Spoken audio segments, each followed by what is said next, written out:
Okay, guys, we're going to do a check your understanding. We can do this one together here. We'll just fill it in as we go. A couple of questions about the concept of probability for you, and then we'll stop today. Simulation is what we'll start talking about tomorrow. Pedro drives, my man Pedro, he drives the same route to work on Monday through Friday. His route includes one traffic light. According to the local traffic department, there is a 55% probability the light will be red when Pedro reaches the light. Interpret that probability. There's a 55% chance he's going to hit a red light. Well, that means after a series of many drives to work.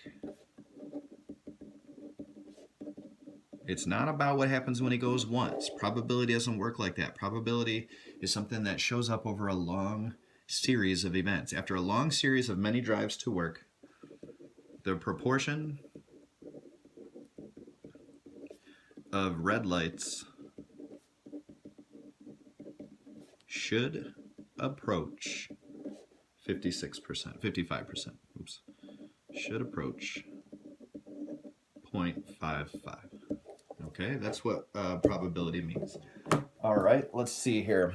Probability is a measure of how likely an outcome is to occur. It's a number 0 through 1 who describes the proportion that should happen if we do things a lot of times.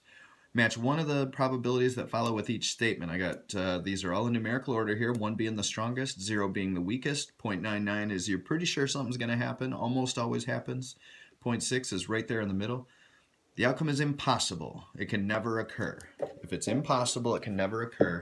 That probability is 0. The outcome is certain. It will always occur. Well, that will be a 1, right? So I'll write that down in a second. The outcome is very unlikely, but it will occur once in a while in a long, long series of sequence of trials. That's not 30%. If it's only going to happen every once in a while, it's got to be this 0.001. Okay, so for part B, if it always happens, the probability is 1.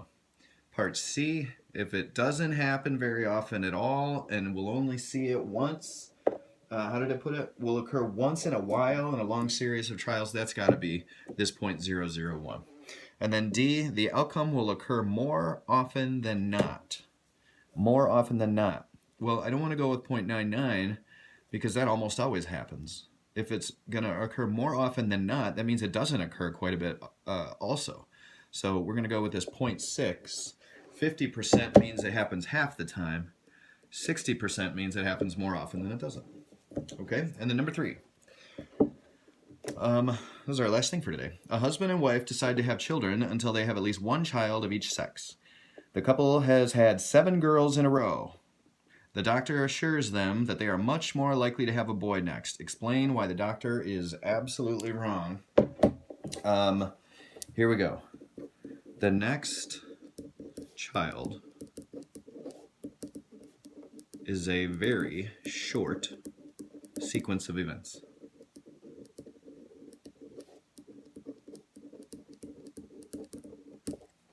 That child doesn't make up for the previous 7.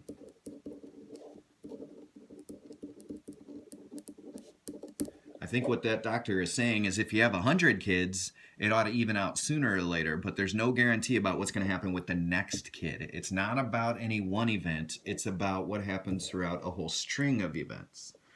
There's actually, we're going to have a name for a myth about probability, about that very concept right there.